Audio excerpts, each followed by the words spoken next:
Eddie Stobart is one of the most famous haulage companies in Britain. The thing about corporate empires is they're masters at controlling the narrative.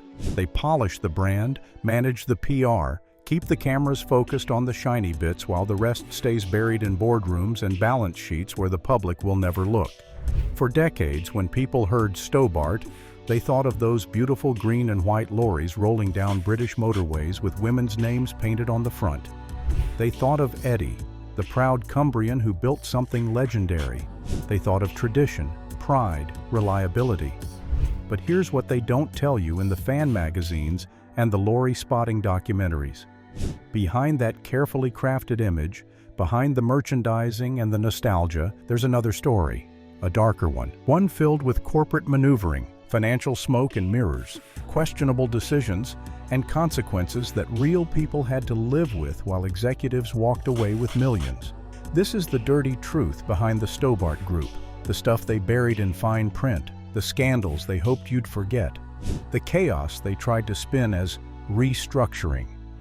This is what they don't want you to know.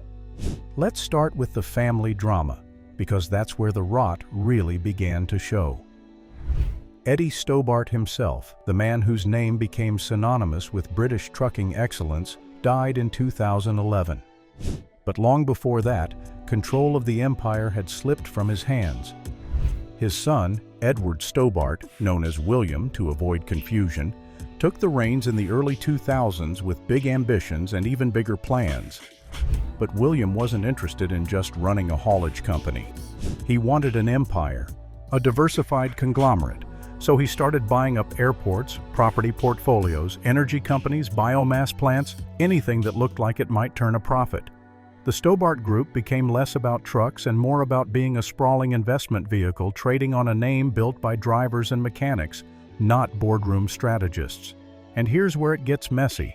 William's sister, Ann Stobart, publicly accused him of ruining their father's legacy, of turning something pure into a corporate circus.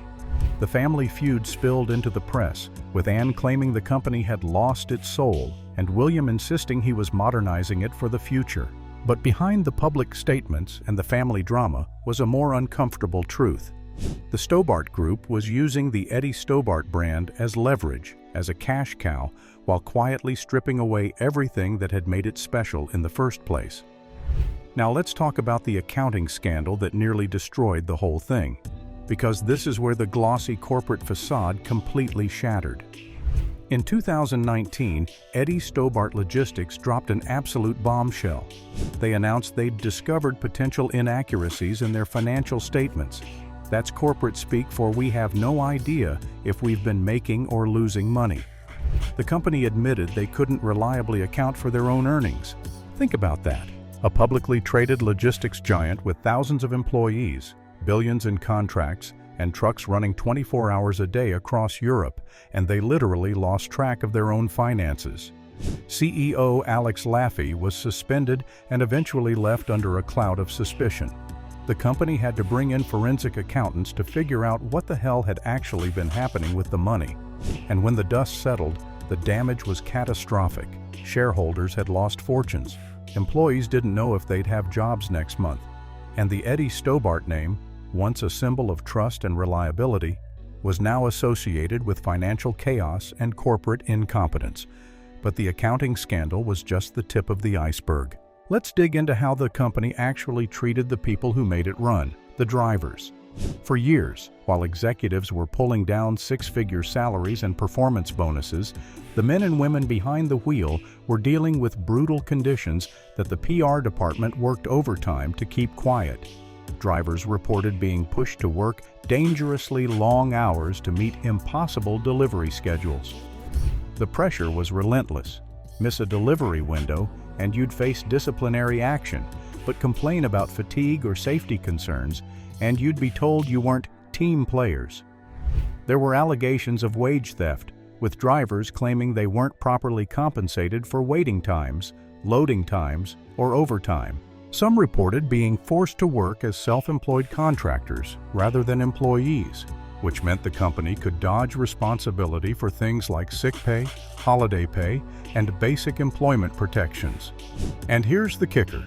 While the company was plastering Eddie Stobart branding all over merchandise, model trucks, and television documentaries celebrating the proud tradition of their drivers, those same drivers were organizing protests and walkouts over pay and conditions.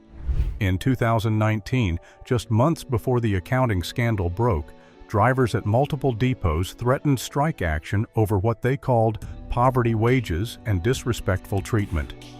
The company that had built its entire brand on the image of happy, professional drivers in smart uniforms was actually grinding those drivers into the ground while executives got rich. And what about now? What's left after all the scandals, the restructuring, the corporate dismemberment? The Eddie Stobart brand still technically exists, scattered across various entities and licensing agreements like debris from a shipwreck. The Stobart Group itself rebranded and refocused on aviation, energy, and infrastructure, quietly distancing itself from the trucking legacy that had made the name famous.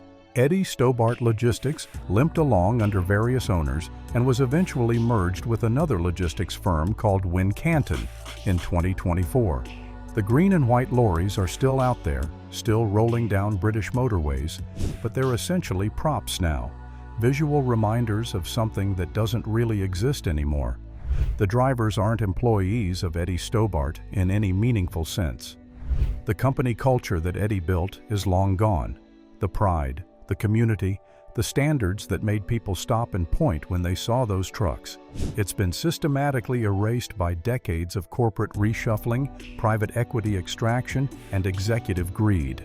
What's left is a zombie brand, a licensed name slapped on trucks operated by people who have no connection to the history or the values it once represented. So why does all this matter?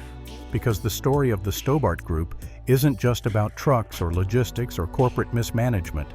It's about executives who got rich while the people who actually did the work got screwed.